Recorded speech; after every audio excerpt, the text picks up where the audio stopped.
Jugaron en la misma habitación en que les habían servido la merienda. Habían colocado una gran mesa plegable en un espacio abierto entre el sofá y las ventanas, y cuando vio aquella superficie de madera desnuda y las 4 sillas vacías puestas a su alrededor, Nash comprendió repentinamente cuánto estaba en juego para él.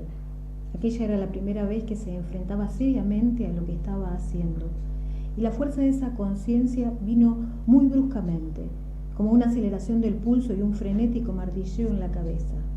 Estaba a punto de jugarse su vida en aquella mesa, y la locura de ese riesgo le llenó de una especie de temor reverencial. Flower y Stone se entregaron a sus preparativos con una obstinada, casi inexorable resolución, y mientras miraba cómo contaban las fichas y examinaban las barajas selladas, Nash comprendió que no iba a ser sencillo, que el triunfo de Pozzi no era ni mucho menos seguro. El muchacho había salido a buscar sus cigarrillos al coche, y cuando entró en la habitación ya iba fumando, dando cortas y nerviosas caladas a su cigarrillo. El ambiente festivo de hacía un rato pareció desvanecerse en aquel humo, y todos se pusieron tensos de repente por la expectación. Nash hubiera deseado tener un papel más activo en lo que iba a suceder, pero aquel era el trato que había hecho con Pozzi. Una vez que se repartiera la primera carta, él quedaría al margen y a partir de ese momento no podría hacer nada excepto esperar y mirar. Flower se dirigió al otro extremo de la habitación, abrió una caja fuerte en la pared que había al lado de la mesa de billar y pidió a Nash y a Pozzi que se acercaran a mirar en su interior. Como pueden ver, dijo, está completamente vacía. He pensado que podríamos usarla como banco. Las fichas se cambian por dinero en efectivo y el dinero lo metemos aquí. Una vez que hayamos terminado, abrimos la caja de nuevo y repartimos el dinero de acuerdo con lo sucedido. ¿Algunos de ustedes tienen algo que objetar? Ninguno objetó nada y Flower continuó. En interés de la justicia, me parece que todos deberíamos participar con la misma cantidad. El veredicto será más decisivo de ese modo, y puesto que Willy y yo no jugamos únicamente por el dinero, aceptaremos encantados cualquier cantidad que decida. ¿Qué me dice, señor Nash? ¿Cuánto pensaba gastar en avalar a su hermano? $10.000, contestó Nash. Si no es problema para usted, creo que me gustaría convertir en fichas la cantidad total antes de empezar. Excelente, dijo Flower. $10.000 es una buena cifra redonda. Nash vaciló un momento y luego dijo, $1 por cada piedra de su muro. Ciertamente, respondió Flower con un ligero tono condescendiente. Y si Jack hace bien su trabajo, puede que tenga usted suficiente para construirse un castillo cuando hayamos terminado. Un castillo en España, quizá, intervino Stone de pronto. Luego, sonriendo por su propia frase ingeniosa, se tiró al suelo e inesperadamente metió el brazo bajo la mesa de billar y sacó una pequeña bolsa. Aún en cuclillas sobre la alfombra, abrió la bolsa y empezó a sacar fajos de $1.000 en billetes, dejándolos de uno en uno con un golpe seco sobre la superficie de fieltro. Cuando hubo contado 20 de estos fajos, cerró la cremallera de la bolsa, la empujó debajo de la mesa y se puso de pie. Aquí tienes, le dijo Flower, 10.000 para ti y 10.000 para mí. Flower preguntó a Nash y a Pozzi si deseaban contar el dinero, y Nash se sorprendió cuando el muchacho dijo que sí. Mientras Pozzi contaba meticulosamente los fajos pasando los billetes con el índice, Nash sacó 10 billetes de $1.000 de su cartera y los puso suavemente sobre la mesa de billar. Por la mañana temprano había ido a un banco en Nueva York y había convertido su multitud de billetes de 100 en aquellos monstruosos billetes. No era tanto por la comodidad como para ahorrarse el azoramiento cuando llegase el momento de adquirir las fichas. Se daba cuenta de que no quería verse en la situación de tener que soltar pilas de billetes pequeños arrugados sobre la mesa de un extraño. Le parecía que había algo limpio y abstracto en hacerlo de aquella manera, una sensación de asombro matemático al ver su mundo reducido a 10 pedazos de papel. Todavía le quedaba un poco, por supuesto, pero $2.300 no era mucho. Había conservado esta reserva en valores más modestos, había metido el dinero en 2 sobres y luego se había guardado cada sobre en uno de los bolsillos interiores de su chaqueta de sport.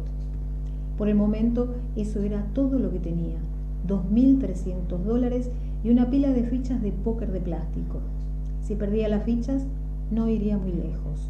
3 o 4 semanas, tal vez, y luego no tendría ni un orinal donde mear. Tras una breve discusión, Flower, Stone y Pozzi se pusieron de acuerdo respecto a las reglas del juego. Jugarían póker descubierto de 7 cartas desde el principio hasta el final, sin comodines. Béisbol puro y duro, como dijo Pozzi. Si Pozzi se les adelantaba pronto, los otros dos podrían aumentar la cantidad inicial hasta un máximo de $30.000. Habría un límite de $500 en las apuestas y la partida continuaría hasta que uno de los jugadores fuese barrido. Si los tres conseguían mantenerse, terminarían al cabo de 24 horas sin hacer preguntas. Luego, como diplomáticos que acaban de concluir un tratado de paz, se dieron la mano y se acercaron a la mesa de billar para recoger sus fichas. Nash tomó asiento detrás del hombro derecho de Pozzi. Ni Flower ni Stone lo mencionaron, pero él sabía que estaría mal visto que paseara por la habitación mientras jugaba. Era parte interesada, después de todo, y tenía que evitar hacer cualquier cosa que pudiera parecer sospechosa. Si casualmente se situaba en un lugar desde donde pudiera ver sus cartas, ellos podrían pensar que Pozzi y él eran unos tramposos que se comunicaban por medio de un código de señales acordado. Toses, por ejemplo, o guiños, o rascándose la cabeza. Las posibilidades de engaño eran infinitas. Todos lo sabían y por lo tanto nadie se molestó en decir nada. Las primeras manos fueron poco espectaculares. Los tres jugadores con cautela, dando vueltas como boxeadores en los primeros asaltos de un combate, poniéndose a prueba con golpes rápidos y fintas, tanteando y adaptándose gradualmente al cuadrilátero. Flower encendió un nuevo puro. Stone mascaba chicle de menta y Pozzi mantenía un cigarrillo encendido entre los dedos de la mano izquierda. Todos estaban pensativos y retraídos, y a Nash empezó a sorprenderle un poco la falta de conversación. Siempre había asociado el póker a una especie de charla despreocupada y agresiva, un intercambio de bromas groseras e insultos amistosos. Pero aquellos tres eran todo seriedad, y no pasó mucho rato antes de que Nash percibiera que un ambiente de auténtico antagonismo se insinuaba en la habitación. Los sonidos del juego ocuparon su conciencia como si todo lo demás se hubiera borrado. El tintineo de las fichas, el ruido de las cartas nuevas al ser barajadas antes de cada mano, los secos anuncios de las apuestas y las subidas, los silencios absolutos. Al final, Nash empezó a coger cigarrillos del paquete que Pozzi tenía sobre la mesa y encenderlos inconscientemente, sin darse cuenta de que estaba fumando por primera vez en 5 años. Esperaba una rápida escabechina, una masacre, pero durante las primeras horas Pozzi solo se mantuvo, ganando aproximadamente 1/3 de las manos y haciendo pocos progresos. No le acudían buenas cartas y varias veces se vio obligado a retirarse después de apostar a las 3 o 4 primeras cartas de una mano. De vez en cuando utilizó su mala suerte para lograr una victoria de farol, pero estaba claro que no quería abusar de esa táctica. Afortunadamente, las apuestas eran bastante bajas al principio, pues nadie se atrevía a subir más de 150 o 200 en ninguna mano, cosa que contribuyó a reducir los daños al mínimo. Pozzi no mostraba señales de pánico. Eso tranquilizó a Nash y a medida que pasaba el tiempo pensó que la paciencia del chico les iba a salvar. No obstante, eso significaba renunciar a su sueño de una rápida aniquilación, lo cual era un poco decepcionante. Comprendió que iba a ser una partida intensa y muy reñida, y esto demostraba que Flower y Stone ya no eran los mismos jugadores que Pozzi había visto en Atlantic City. Tal vez fueran las lecciones con Sid Seno la causa del cambio, o tal vez siempre habían sido buenos y habían utilizado la otra partida para atraer a Pozzi a esta. De las dos posibilidades, Nash encontraba la segunda mucho más inquietante que la primera. Luego las cosas dieron un giro para mejor. Justo antes de las 11, el muchacho se llevó $3.000 con ases y reinas, y durante la hora siguiente entró en una buena racha, ganando 3 de cada 4 manos y jugando con tal aplomo y astucia que Nash notó que los otros dos empezaban a hundirse, como si su voluntad vacilase, cediendo visiblemente ante el ataque. Flower adquirió fichas por otros $10.000 a medianoche y 15 minutos después Stone se levantó para coger 5.000 más. La habitación se había llenado de humo y cuando Flower finalmente entreabrió unos centímetros una de las ventanas, a Nash le sobresaltó el estruendo de los grillos que cantaban en la hierba. En ese momento, Pozzi tenía delante $27.000 y por primera vez en toda la noche, Nash dejó que su mente se apartara del juego, considerando que su concentración ya no era necesaria. Todo estaba bajo control ahora, y no podía haber ningún mal en alejarse un poco, en entregarse a alguna fantasía sobre el futuro. Aunque más tarde le pareció incongruente, hasta empezó a pensar en instalarse en algún sitio, en marcharse a Minnesota y comprar allí una casa con el dinero que iba a ganar. Los precios eran bajos en esa parte del país y seguramente habría suficiente para pagar la entrada. Después hablaría con Donna para que Juliet volviese a vivir con él y luego quizá utilizase sus contactos en Boston para que le consiguiesen un puesto en el cuerpo de bomberos de Northfield. Se acordó de que allí los coches de bomberos eran verde pálido y le hizo gracia pensarlo. Se preguntó cuántas otras cosas serían distintas en el Medio Oeste y cuántas serían lo mismo. Abrieron una baraja nueva a la 1 y Nash aprovechó la interrupción para excusarse e ir al cuarto de baño. Tenía toda la intención de volver enseguida, pero una vez que hizo funcionar el váter y salió al pasillo poco iluminado, notó lo agradable que resultaba estirar las piernas. Estaba cansado de estar sentado en una postura incómoda durante tantas horas, y puesto que ya estaba de pie, decidió darse una vueltecita por la casa para tomarse un respiro. A pesar de su agotamiento, estaba pletórico de felicidad y excitación, y no tenía ganas de regresar aún. Durante los siguientes 3 o 4 minutos, avanzó a tientas por las habitaciones que Flower les había enseñado antes de la cena, ahora a oscuras, tropezando con los marcos de las puertas y con los muebles, hasta que se encontró en el vestíbulo principal. Había una lámpara encendida en lo alto de la escalera, y al levantar los ojos hacia ella, se acordó de pronto del taller de Stone en el ala este. Dudó de si podía subir allí sin permiso, pero el deseo de volver a ver la maqueta era demasiado fuerte como para resistirse a él. Desechando sus escrúpulos, se cogió al pasamano y empezó a subir los peldaños de 2 en 2.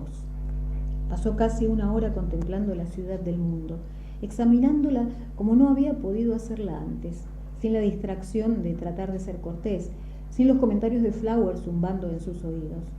Esta vez pudo sumergirse en los detalles, desplazándose lentamente de una parte a otra de la maqueta, estudiando los diminutos detalles arquitectónicos, la primorosa aplicación de los colores, la vívida, a veces asombrosa expresión en las caras de las minúsculas figuras de 3 centímetros.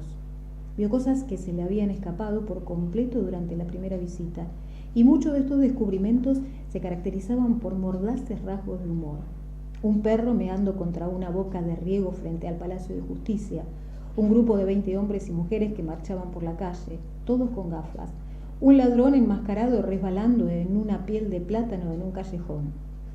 Pero estos aspectos jocosos solo hacían que los otros elementos resultaran más ominosos, y al cabo de un rato Nash se encontró concentrándose casi exclusivamente en la prisión. En una esquina del patio, los internos charlaban en pequeños grupos, jugaban al baloncesto o leían libros. Pero luego, con una especie de horror, vio a un prisionero con los ojos vendados de pie contra el muro, justo detrás de ellos, a punto de ser ejecutado por un pelotón de fusilamiento. ¿Qué significaba aquello? ¿Qué crimen había cometido aquel hombre y por qué le castigaban de aquella manera tan horrible? A pesar de toda la cordialidad y sentimentalismo reflejados en la maqueta, la impresión predominante era de terror, de oscuros sueños paseando tranquilamente por las avenidas a plena luz del día. Una amenaza de castigo parecía flotar en el aire, como si aquella fuera una ciudad en guerra consigo misma, luchando por corregirse antes de que llegaran los profetas anunciando la llegada de un Dios asesino y vengador. Justo cuando estaba a punto de apagar la luz y salir de la habitación, Nash se dio la vuelta y regresó junto a la maqueta, plenamente consciente de lo que estaba a punto de hacer y no obstante sin ningún sentimiento de culpa, sin el menor remordimiento. Buscó el lugar donde Flower y Stone estaban de pie delante de la pastelería, cada uno con un brazo sobre los hombros del otro, mirando el billete de lotería con la cabeza inclinada. Bajó los dedos pulgar y corazón hasta el punto donde sus pies se unían al suelo y dio un tironcito. Las figuras estaban firmemente pegadas, así que lo intentó de nuevo, esta vez con una rápida e impulsiva sacudida. Se oyó un crujido sordo y un momento después tenía a los dos hombres de madera en la palma de la mano. Casi sin molestarse en mirarlos, se metió el recuerdo en el bolsillo. Era la primera vez que Nash robaba algo desde que era pequeño. No estaba seguro de por qué lo había hecho, pero lo último que buscaba era una razón. Aunque él mismo no pudiera expresarlo con palabras, sabía que había sido absolutamente necesario. Lo sabía de la misma forma que sabía su propio nombre. Cuando Nash ocupó de nuevo su asiento detrás de Pozzi, Stone estaba barajando las cartas, preparándose para repartir la mano siguiente. Eran ya más de las 2, y una mirada a la mesa fue suficiente para que Nash se percatara de que todo había cambiado, que en su ausencia se habían librado tremendas batallas. La montaña de fichas del muchacho había quedado reducida a 1/3 de su tamaño anterior, y si los cálculos de Nash eran correctos, eso significaba que estaban como al principio, quizá incluso 1000 o 2000 por debajo. No parecía posible. Pozzi había estado volando alto, al borde de rematar la operación, y ahora parecía que lo tenían acorralado, presionando con fuerza para quebrar su confianza, para aplastarle de una vez por todas. Nash apenas podía imaginar qué había ocurrido. ¿Dónde coño has estado?, le preguntó Pozzi en un susurro cargado de furia acumulada. Me dormí un rato en el sofá del cuarto de estar, mintió Nash. No pude evitarlo, estaba agotado. Mierda, ¿no se te ocurre nada mejor que dejarme plantado? Eres mi amuleto, gilipollas. En cuanto te has ido, el maldito techo ha empezado a caérseme encima.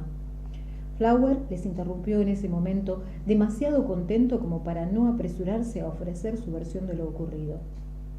Hemos tenido algunas manos fantásticas, dijo tratando de no mostrar su maligna satisfacción. Su hermano apostó casi todo con un full, pero en la última carta Willy le derrotó con 4 6. Luego, pocas manos después, hubo una espectacular confrontación, un duelo a muerte. Al final, mis 3 reyes prevalecieron sobre las 3 jotas de su hermano. Se ha perdido grandes emociones, joven, se lo aseguro. Esto es póker tal y como hay que jugarlo. Curiosamente, Nash no se sintió alarmado por estos drásticos reveses. Más bien al contrario, el retroceso de Pozzi tuvo un efecto galvanizante sobre él, y cuanto más frustrado y confuso estaba el muchacho, más parecía crecer la confianza de Nash, como si fuera precisamente esta situación crítica lo que hubiera ido buscando desde el comienzo.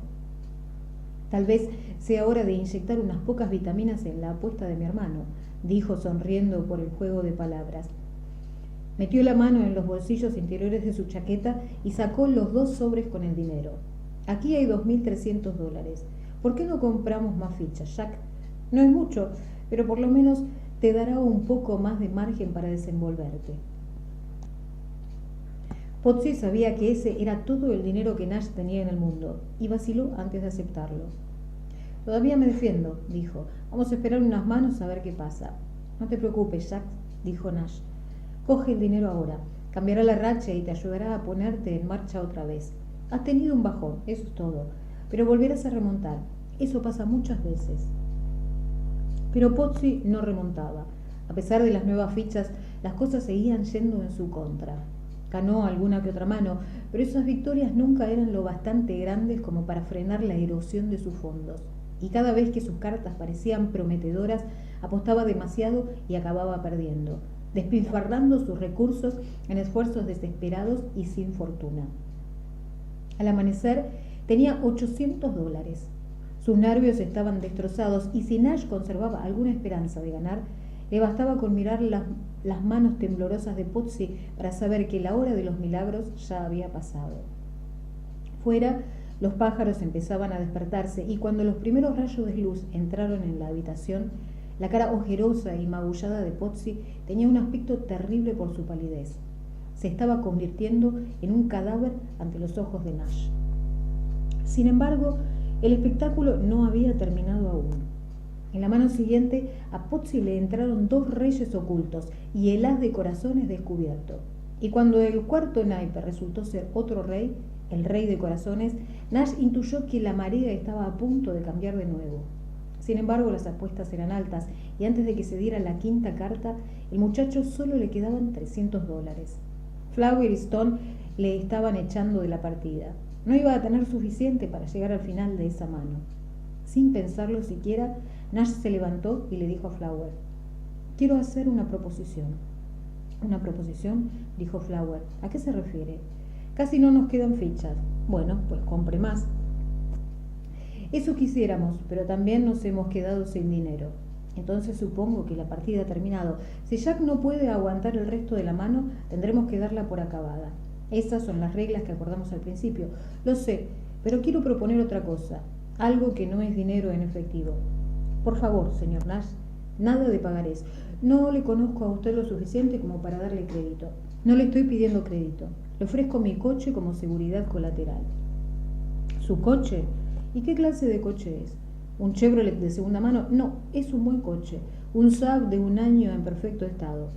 «¿Y para qué lo quiero? Willy y yo tenemos ya 3 coches en el garage. No necesitamos otro más. Véndalo entonces, regálelo. ¿Qué más da? Es lo único que puedo ofrecer. El contrario, se acabó la partida. ¿Y por qué ponerle fin cuando no es preciso?».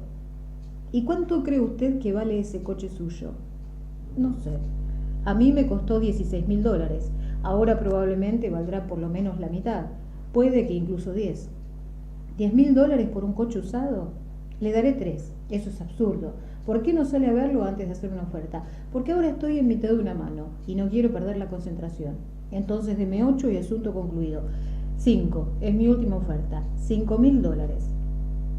7. No, 5. ¿Lo toma o lo deja, señor Nash?».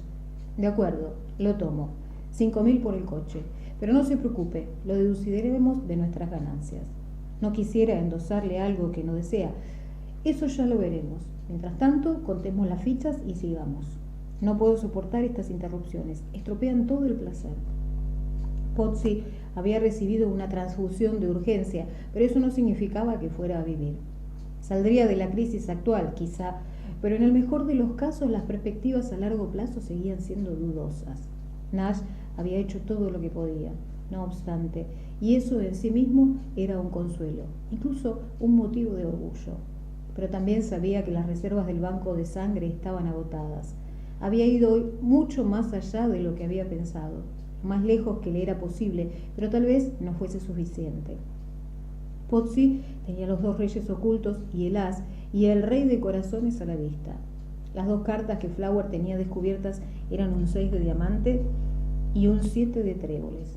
Una posible escalera, quizá, poca cosa comparada con los 3 reyes que ya tenía el muchacho. Sin embargo, la mano de Stone era una amenaza potencial. 2 ochos estaban a la vista, y a juzgar por la forma en que había iniciado las apuestas al cuarto naipe, entrando fuerte con subidas consecutivas de $300 y $400, Nash sospechaba que sus cartas ocultas escondían cosas buenas. Otra pareja quizá, o incluso los otros 2 ochos. Nash puso sus esperanzas en que Pozzi sacara el cuarto rey, pero quería que saliera al final, boca abajo en el 7º reparto. Mientras tanto, pensó: dale 2 corazones más. Mejor aún, dale la reina y la jota de corazones, que parezca que lo está arriesgando todo a una posible escalera de color, y luego, al final, dejarlos atónitos con los 4 reyes. Stone repartió la 5ª carta. Flower recibió un 5 de picas. Pozzi sacó su corazón. No era la reina ni la jota, pero era casi igual de buena. El 8 de corazones.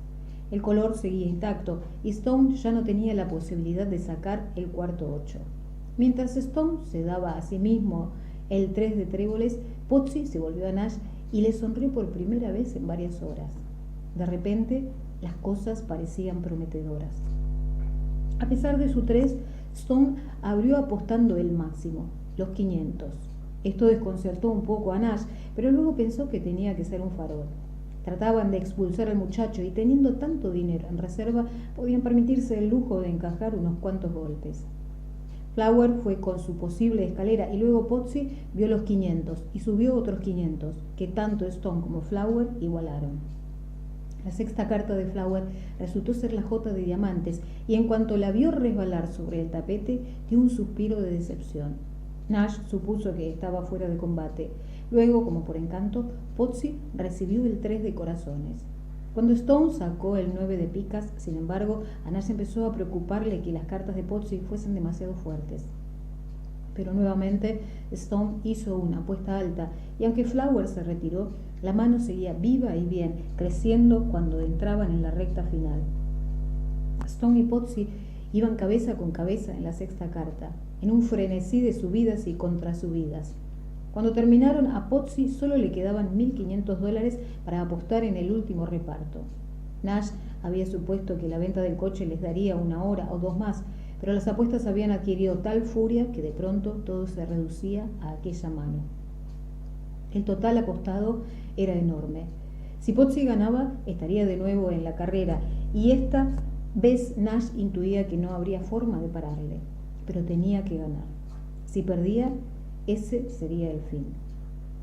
Nash sabía que sería demasiado esperar que le saliera el cuarto rey.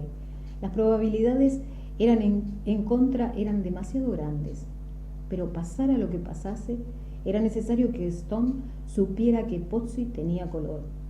Los 4 corazones a la vista indicaban eso, y puesto que el chico estaba entre la espada y la pared, sus fuertes apuestas parecían eliminar la posibilidad de un farol. Aunque la séptima carta fuese filfa, probablemente los 3 reyes le permitirían ganar de todas formas. Era una buena mano, pensó Nash, y a juzgar por lo que había en la mesa, las probabilidades de que Stone la superara eran escasas.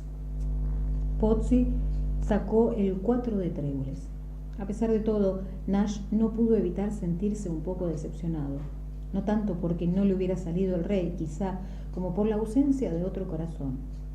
Fallo del corazón, se dijo, no muy seguro de si era enteramente una broma, y luego Stone se dio a sí mismo la última carta y ya estaban listos para ajustar las cuentas y acabar la mano.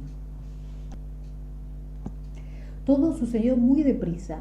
Stone, que aún llevaba la delantera con sus 2 ochos, puso 500. Pozzi vio los 500 y subió otros 500. Stone vio los 500 de Pozzi, vaciló un segundo o 2 con las fichas en la mano y dejó caer 500 más. Entonces el muchacho, a quien ya no le quedaba más que 500, empujó todas sus fichas al centro de la mesa. De acuerdo, Willy, dijo, veamos qué tienes. La cara de Stone no revelaba nada. Una a una dio la vuelta a sus cartas ocultas, pero incluso cuando las 3 estaban al descubierto, era difícil saber por su expresión si había ganado o perdido. Tengo estos 2 8, dijo, y luego tengo este 10, dándole la vuelta, y este otro 10, dándole la vuelta, y también este tercer 8, dando la vuelta a la séptima carta. ¡Un full!, gritó Flower, dando un puñetazo en la mesa. ¿Con qué puedes responder a eso, Jack? Con nada, dijo Pozzi, sin molestarse en volver sus cartas. Me ha ganado. El muchacho miró fijamente a la mesa durante unos momentos, como tratando de asimilar lo sucedido. Luego, haciendo acopio de valor, se volvió y sonrió a Nash. Bueno, colega, le dijo, parece que tendremos que volver a casa andando. Pozzi mostraba tal expresión de vergüenza cuando dijo esas palabras que Nash solo pudo sentir lástima por él. Resultaba extraño, pero lo cierto era que lo lamentaba más por el chico que por él. Lo había perdido todo y, sin embargo, el único sentimiento que había dentro de él era de compasión. Nash le dio una palmada en el hombro a Pozzi como para tranquilizarle, y entonces oyó que Flower se echaba a reír. Espero que lleven zapatos cómodos, muchachos, dijo el gordo. Debe haber sus buenos 170 o 180 kilómetros de aquí a Nueva York. Para el carro, gordinflón, dijo Pozzi, olvidando al fin sus buenos modales. Te debemos 5.000 pavos. Te dejaremos una señal. Tú nos das el coche y te devolveremos el dinero dentro de una semana. Flower, sin inmutarse por el insulto, se rió de nuevo. Ah, no, dijo. Ese no es el trato que hice con el señor Nash. Ahora el coche me pertenece a mí. Si no tienen ninguna otra forma de volver a casa, tendrán que ir andando. Así están las cosas. ¿Qué clase de jugador de póker de mierda eres, cara de hipopótamo?, dijo Pozzi. Por supuesto que aceptarás nuestra señal. Así es como se hace. Lo he dicho antes, respondió Flower tranquilamente, y lo repito ahora. No hay crédito. Sería un idiota si me fiara de un par como vosotros. En cuanto se fueran de aquí con el coche, no volverían a ver mi dinero. Está bien, dijo Nash, tratando apresuradamente de improvisar una solución. Nos lo jugamos a la carta más alta. Si yo gano, usted no devuelve el coche. Así de simple, un solo corte y se acabó. De acuerdo, dijo Flower. Pero ¿qué pasa si no gana? Entonces le debo $10.000, contestó Nash. Debería pensárselo bien, amigo, dijo Flower. Esta no ha sido su noche de suerte. ¿Por qué empeorar las cosas para usted? Porque necesitamos el coche para marcharnos de aquí, imbécil, dijo Pozzi. De acuerdo, repitió Flower, pero recuerde que se lo advertí. Baraja las cartas, Jack, dijo Nash, y luego pásaselas al señor Flower. Le dejaremos que corte él primero. Pozzi abrió una nueva baraja, descartó los comodines y barajó como le había pedido Nash. Con exagerada ceremonia, se inclinó hacia adelante y dejó la baraja frente a Flower con un golpe seco. El gordo no titubeó.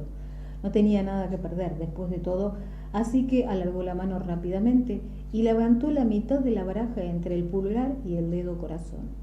Un momento después, mostró en alto el 7 de corazones. Stone se encogió de hombros al verlo y Pozzi batió palmas, solo una vez, con mucha fuerza, celebrando el mediocre corte. Entonces Nash cogió la baraja en las manos. Se sentía absolutamente vacío por dentro y por un breve instante se maravilló de lo ridículo que era aquel pequeño drama. Justo antes de cortar, pensó, este es el momento más ridículo de mi vida. Luego le guiñó un ojo a Pozzi, levantó las cartas y sacó el 4 de diamantes. ¡Un 4! Chilló Flower dándose una palmada en la frente para mostrar su incredulidad. ¡Un 4! Ni siquiera ha podido superar mi 7. Después todo fue silencio. Pasó un largo momento y luego, con una voz que sonaba más fatigada que triunfante, Stone dijo: $10.000. Parece que hemos dado de nuevo con el número mágico. Flower se recostó en su asiento. Chupó su cigarro durante unos momentos y estudió a Nash y a Pozzi como si lo viera por primera vez. Su expresión hizo que Nash pensara en el director de un instituto sentado en su despacho frente a un par de chicos delincuentes. Más que cólera, su cara reflejaba perplejidad, como si le hubieran planteado un problema filosófico que aparentemente no tenía solución. Habría que imponer un castigo, eso era indudable, pero por el momento no parecía saber qué sugerir. No deseaba ser muy severo, pero tampoco demasiado indulgente. Necesitaba algo proporcionado al delito, un castigo justo que tuviera un valor educativo. No el castigo por el castigo, sino algo creativo, algo que les diera una lección a los culpables. Creo que tenemos un dilema, dijo al fin. Sí, contestó Stone, un verdadero dilema, lo que podríamos llamar un caso. Estos dos tipos nos deben dinero, continuó Flower, actuando como si Nash y Pozzi ya no estuvieran allí. Si les dejamos marchar, nunca nos lo devolverán. Pero si no les dejamos marchar, no tendrán oportunidad de conseguir el dinero que nos deben. Entonces, supongo que sencillamente tendrán que confiar en nosotros, dijo Pozzi. ¿No es así, bola de cebo? Flower hizo caso omiso del comentario de Pozzi y se volvió a Stone. ¿Qué opinas, Willy?, le preguntó. Es un dilema, ¿no? Mientras escuchaba esta conversación, Nash se acordó de pronto del fideicomiso de Juliet. Probablemente no sería difícil retirar $10.000 del mismo, pensó. Una llamada al banco de Minnesota pondría las cosas en marcha y al final del día el dinero estaría ingresado en la cuenta de Flower Stone. Era una solución práctica, pero una vez que estudió las consecuencias en su mente, la rechazó, horrorizado de haber considerado siquiera la posibilidad. La ecuación era demasiado terrible. Pagar sus deudas de juego robándole el futuro a su hija. Pasara lo que pasase, eso quedaba descartado. Él se había buscado aquel problema y ahora tendría que tragarse la píldora. Como un hombre, pensó. Tendría que tragársela como un hombre. Sí, dijo Stone, reflexionando sobre el último comentario de Flower. Es un problema difícil, ciertamente. Pero eso no quiere decir que no se nos ocurra algo. Se sumió en sus pensamientos durante 10 o 15 segundos y luego su cura empezó a animarse gradualmente. Claro, dijo, siempre está el muro. ¿El muro?, dijo Flower. ¿Qué quieres decir con eso? El muro, dijo Stone. Alguien tiene que construirlo. Ah, murmuró Flower comprendiendo al fin. El muro. Una idea brillante, Willy. Diablos, creo que esta vez realmente te has superado a ti mismo. Un trabajo honrado por un salario honrado, dijo Stone. Exactamente, dijo Flower, y poco a poco la deuda quedará saldada. Pero Pozzi no estaba dispuesto a aceptar semejante cosa. En el instante en que se dio cuenta de lo que proponían, la boca se le abrió literalmente de asombro. Estarán de broma, ¿no? Dijo. Si creen que yo voy a hacer eso, es que están mal de la cabeza. Ni pensarlo. Es que ni de coña, vamos. Luego, empezando a levantarse de la silla, se volvió a Nash y le dijo: vámonos, Jim, larguémonos de aquí. Estos dos tipos están llenos de mierda. Tranquilo, muchacho, dijo Nash. No perdemos nada por escuchar. Tenemos que encontrar una solución, después de todo. Que no perdemos nada, gritó Pozzi. Están de atar. ¿Es que no lo ves? Están completamente locos. La agitación de Pozzi tuvo un efecto curiosamente calmante sobre Nash, como si cuanto más vehemente se volvía la actitud del muchacho, más necesario encontrar a Nash conservar la cabeza clara.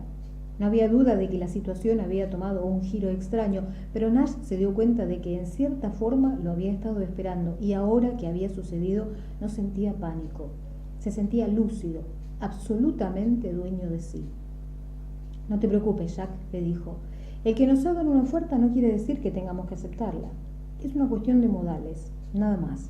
Si tienen algo que decirnos, le debemos la cortesía de escucharles. Es una pérdida de tiempo, masculló Pozzi volviendo a sentarse. No se negocia con los locos. Si lo haces, te joden el cerebro. Me alegro de que trajeras a tu hermano, dijo Flower dando un suspiro de disgusto. Por lo menos hay un hombre razonable con quien hablar. Mierda, dijo Pozzi. No es mi hermano, no es más que un tipo al que conocí el sábado pasado. Apenas lo conozco. Bueno, tanto si son parientes como si no, dijo Flower. Tienen suerte de que esté aquí. Por lo cierto, es, jovencito, que tienes ante ti un montón de problemas. Tú y Nash nos deben $10.000, y si tratan de marcharse sin pagar, llamaremos a la policía. Es así de sencillo. Ya he dicho que les escucharíamos, interrumpió Nash. No es preciso amenazarnos. Yo no estoy amenazando, contestó Flower. Estoy presentándole los hechos. O bien se muestran dispuestos a colaborar y llegamos a un acuerdo amistoso, o tomamos medidas más drásticas. No hay otra alternativa.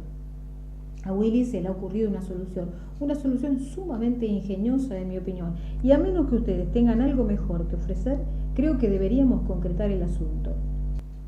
Las condiciones, dijo Stone.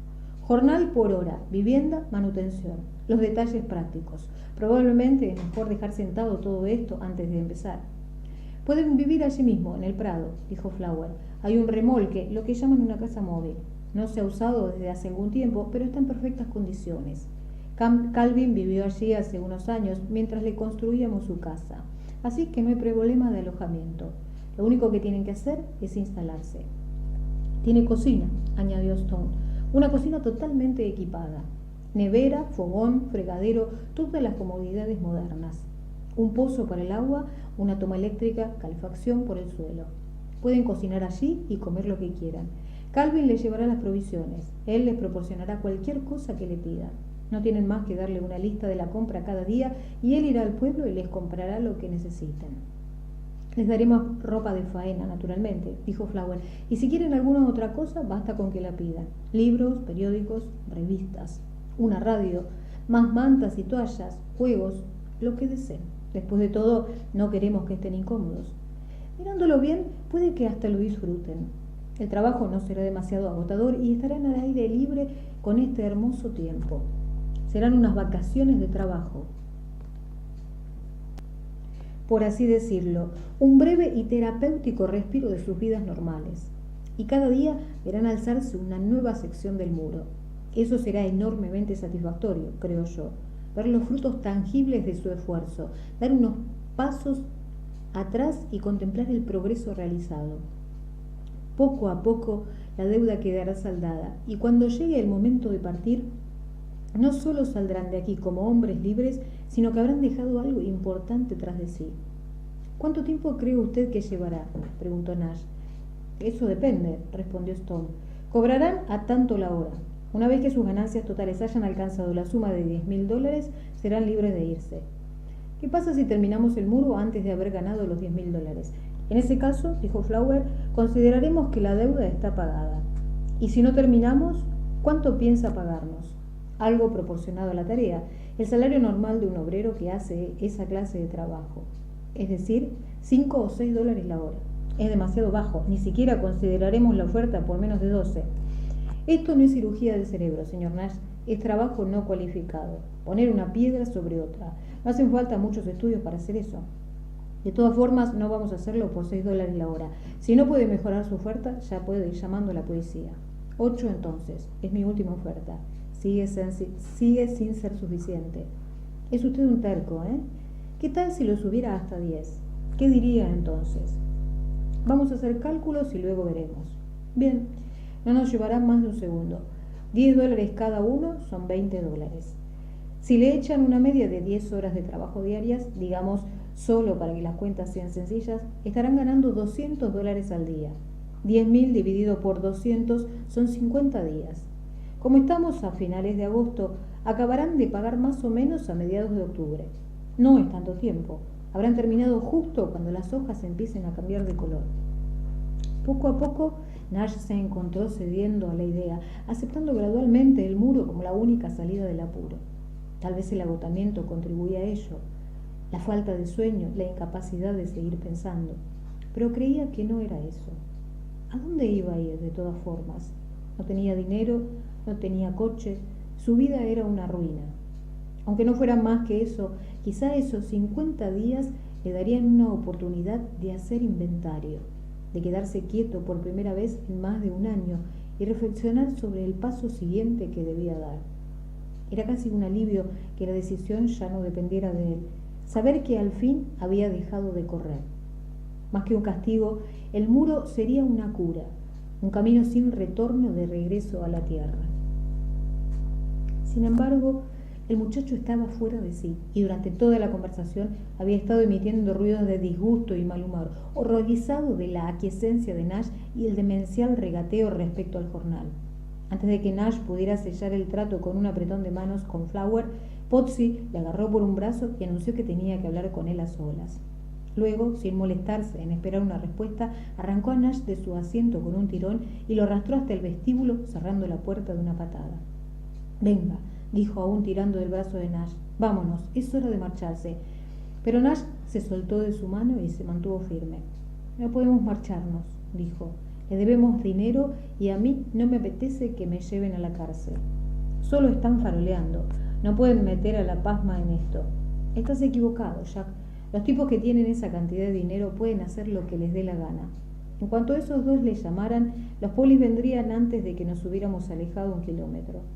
«Pareces asustado, Jim. No es buena señal. Te pone feo». «No estoy asustado. Solo quiero ser listo».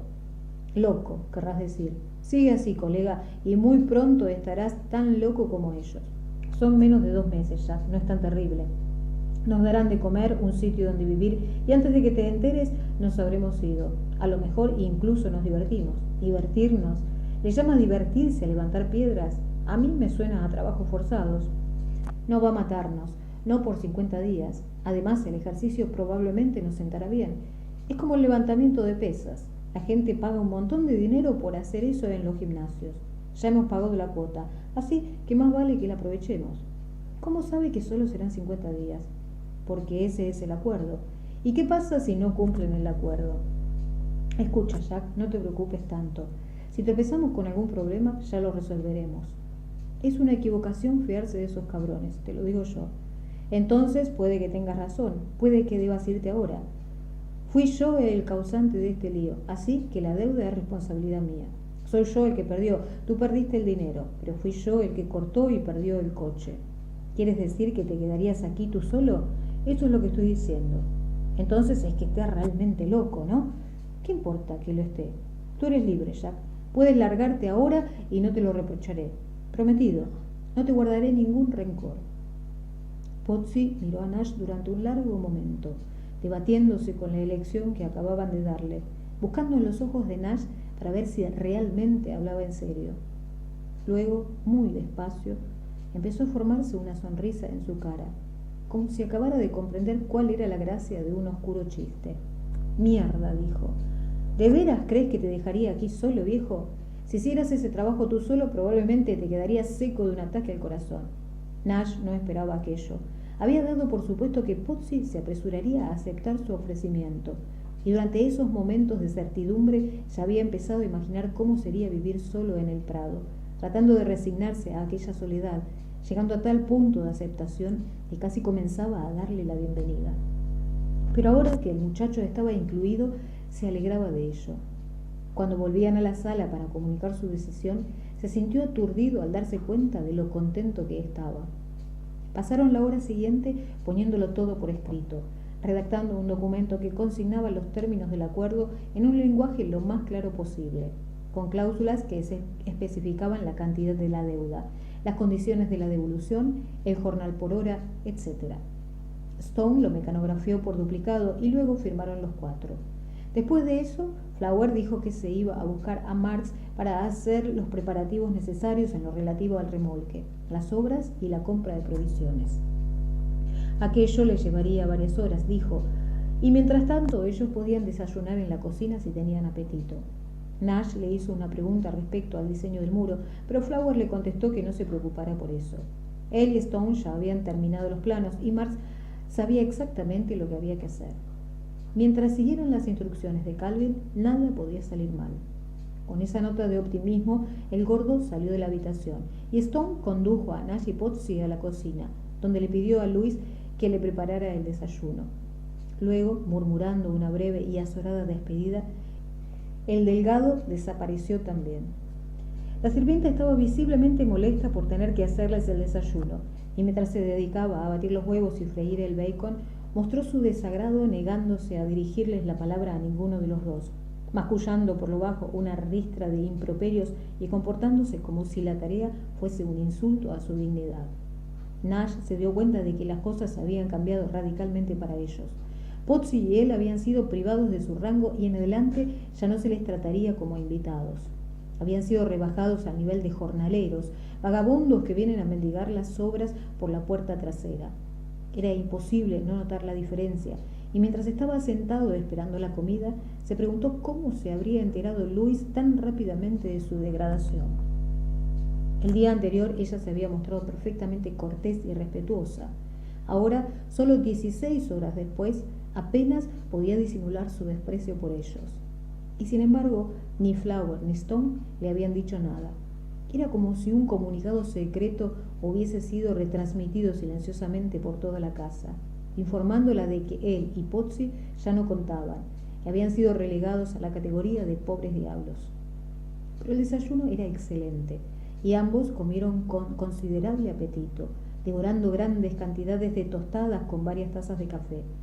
No obstante, una vez que sus estómagos estuvieron llenos, en un estado de sopor y durante la siguiente media hora lucharon por mantener los ojos abiertos fumando los cigarrillos de Pozzi. La larga noche les había alcanzado al fin y ninguno de los dos parecía capaz de hablar más.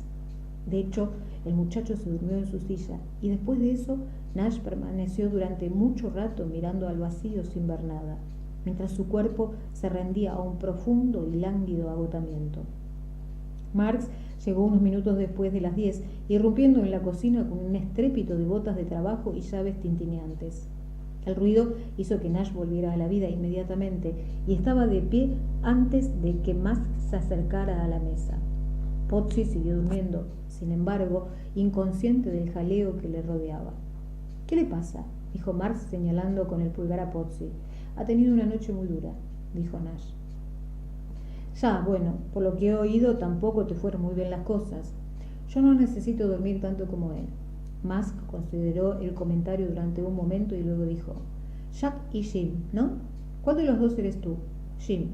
Supongo que eso quiere decir que tu amigo es Jack». «Buena deducción. A partir de ahí, el resto es fácil. Yo soy Jim Nash y él es Jack Pozzi. No creo que te cueste demasiado aprendértelo». «Sí, ya recuerdo. Pozzi. ¿Qué es? ¿Una especie de hispano o algo así?» «Más o menos. Es descendiente directo de Cristóbal Colón». «¿De veras? ¿Iba yo a inventarme una cosa así?» Mas se quedó callado otra vez, como tratando de asimilar esta curiosa información. Luego, mirando a Nash con sus ojos azul pálido, cambió bruscamente de tema. He sacado tus cosas del coche y las he puesto en el todoterreno, dijo, las maletas y todas esas cintas. Me figuré que querrías tenerlas contigo. Dicen que vas a estar aquí algún tiempo. ¿Y el coche? Me lo llevé a mi casa. Si quieres, puedes firmar los papeles del registro mañana. No hay prisa. ¿Quieres decir que te han dado el coche a ti? ¿A quién si no? Ellos no lo querían. Y Luis acaba de comprarse un coche nuevo el mes pasado. Parece un buen coche. Se conduce muy bien. La afirmación de Marx le golpeó como un puño en el estómago y por un momento se encontró conteniendo las lágrimas. No se le había ocurrido pensar en el Saab y ahora de repente la sensación de pérdida fue absoluta, como si acabaran de decirle que su mejor amigo había muerto. Claro, dijo, haciendo un gran esfuerzo para no mostrar sus sentimientos. Tráeme los papeles mañana. Bien, hoy estaremos muy ocupados de todas formas. Hay mucho que hacer. Primero tienen que instalarse y luego les enseñaré los planos y daremos una vuelta por el lugar. No te puedes figurar cuántas piedras hay. Es como una montaña. Eso es lo que es, una verdadera montaña. Nunca en mi vida he visto tantas piedras.